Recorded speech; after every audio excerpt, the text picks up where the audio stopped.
Y bueno, ya se dieron los resultados de las elecciones en España, que tenían en vilo a más de media Europa y también a buena parte del mundo, porque la preocupación con respecto a los ascensos de las extremas derechas es una preocupación real.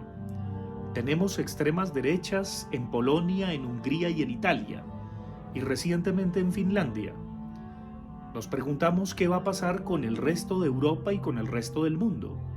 Si va a volver Donald Trump, ¿qué va a pasar con Hispanoamérica y con América Latina?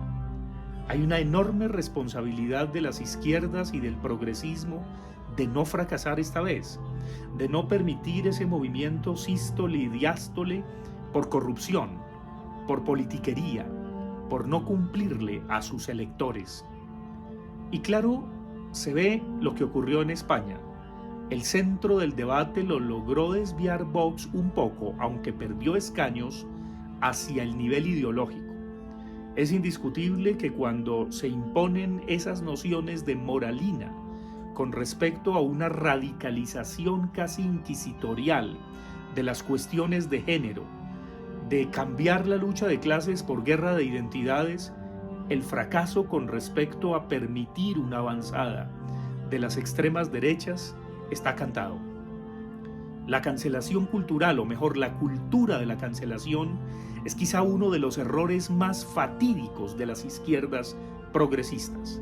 Las izquierdas progresistas no pueden ser woke, no pueden pontificar con la moralina de lo bueno, lo bello, lo recto y lo justo, cual inquisiciones que ellas mismas condenan. No pueden estar por encima del Estado social de derecho. Las falsas denuncias, todas esas argucias que son guerra de identidades, no le convienen en absoluto al progresismo ni a las izquierdas. Son un freno, son un obstáculo para avanzar en justicia social y en equidad cultural. Aquellas personas fundamentalistas que solo tienen voluntad de poder, que no saben de economía sino de ideología, y que por supuesto tampoco saben de derecho, pues están muy equivocadas y son una piedra en los zapatos de los progresismos contemporáneos. Son populismos y fanatismos que pueden ser su desbarrancadero. Estamos asistiendo, por supuesto, a una tensión muy fuerte en España. Pedro Sánchez tendrá, quien lo creyera, que aliarse con los independentistas catalanes para lograr la mayoría absoluta. Está también el temor de que se repitan elecciones en septiembre para que los resultados sean mejor consolidados. ¿Qué ocurrirá?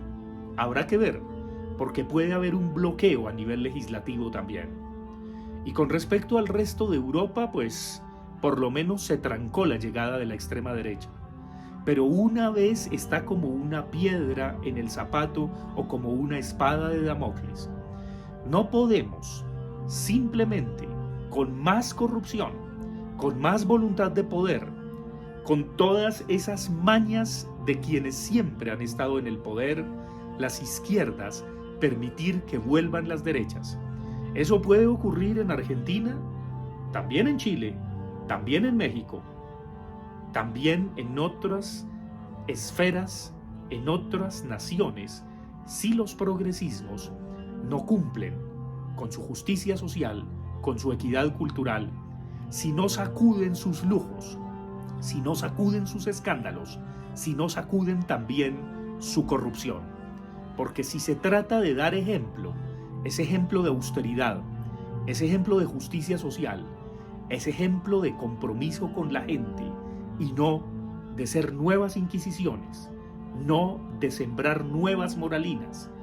Por lo pronto España se salva, y obviamente tendrá que haber un diálogo con los independentistas. Ojo con los nacionalismos y patrioterismos. Y algo que es fundamental para las izquierdas es no permitir que los símbolos se los apropien solamente las derechas. No, claro que hay que renovarlos, claro que hay que sentir eso que nos da de algún modo un sentido de identidad o de identificación, que es diverso, que es múltiple, pero que también tiene que ver con lo ritual, con lo simbólico, y que conjura a lo ideológico, porque lo ideológico siempre es fanático, Lo ideológico no permite el diálogo con los demás.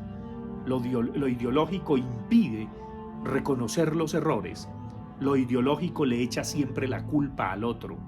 Lo ideológico es la dialéctica del amo y del esclavo, del que se las da de salvador y redentor y le echa la culpa al otro cuando no puede o no lo logra, cuando llega tarde, cuando incumple, cuando al interior de su propia familia hay podredumbre. No podemos permitir que lo ideológico nos arrase. Una vez más la lección de Milán Kundera nos está señalando que hay que reírse de lo ideológico, hay que ver lo kitsch de lo ideológico. Uno no se mata por una camiseta, uno no se mata por un escudo, uno no se mata por un himno. No, uno le rinde el culto que merece con la relativa distancia, pero también reconoce la tradición, reconoce los valores republicanos, reconoce la soberanía, reconoce que se puede dialogar con múltiples voces, que se pueden hacer escuchar, pero tampoco se las da de ser la voz de los que no tienen voz e imponer esa voz simplemente por intereses populistas netamente. Es importante aprender de la lección española y es importante aprender de los gobiernos que se enrutan de este lado del mar, de este lado de nuestro continente, de este lado de Hispanoamérica. Siquiera no pasó la ultraderecha, siquiera no se impuso, pero está siempre ese campanazo que nos sacude y nos llama la atención. Sí, pluralismo, diversidad, diálogo con los demás, ciudadanías. Si la categoría ciudadanía no nos incluye a todos, si ponemos por encima de las ciudadanías las identidades y las guerras de identidades, eso nos conduce a guerras civiles. Eso nos conduce a la moralina de la extrema derecha, que de una manera revanchista se impone sobre el revanchismo de aquellos que no teniendo poder lo conquistaron y abusaron de él. Es una lección fundamental también para ese otro lado del mundo. Lo que ocurrió con las posiciones que se toman con respecto a la guerra en Ucrania, lo que ocurre también de este lado del Atlántico, lo que ocurrió en la selección, o mejor, en la elección del nuevo presidente del Senado en Colombia.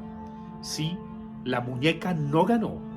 Más allá de su situación personal, más allá de que su esposa estuviera presente en el momento de las elecciones, en el Congreso de la República, más allá de todas esas caricaturas de que nadie se escucha, de que en el Parlamento, donde deberían escucharse los parlamentarios, son grotescos, son una caricatura. Más allá de eso, vamos madurando un poquito. Ojalá que sepamos escucharnos y ojalá que de algún modo entendamos que las reformas no se imponen a pupitrazo limpio. Hay que hacer acuerdos, hay que pactar, pero también hay que reconocer que a veces entre dos males es mejor elegir ninguno. Eso en cuanto a la política. Y un elemento adicional, uno no come, ni bebe, ni respira simplemente del partido, o de la camiseta, o de la bandera a la cual, por accidentes o por incidentes, se inscribe. Hay cosas constructivas, buenas y positivas del otro, del contrario, del que piensa distinto. Hay que escucharlas, no hay que radicalizarse torpemente. Esos fanatismos a lo único que conducen es a la debacle. No, se trata de que nuestras instituciones se renueven, con nuevos vientos, con nuevas voces, con otros ámbitos, pero también en el momento adecuado reconocer los errores, cambiar, dar giros. La política como la vida tienen que ser dinámicas y al mismo tiempo entender que sí, allá se debaten en el Congreso, allá se debaten los parlamentarios, allá se baten, pero nosotros nos batimos por la vida, por lo cotidiano, por el día a día. Y si llevamos una bandera o un escudo, también lo podemos cambiar. No vamos a dar la vida por eso. Damos la vida por los amigos, por la familia, por los seres que queremos, por nuestros valores.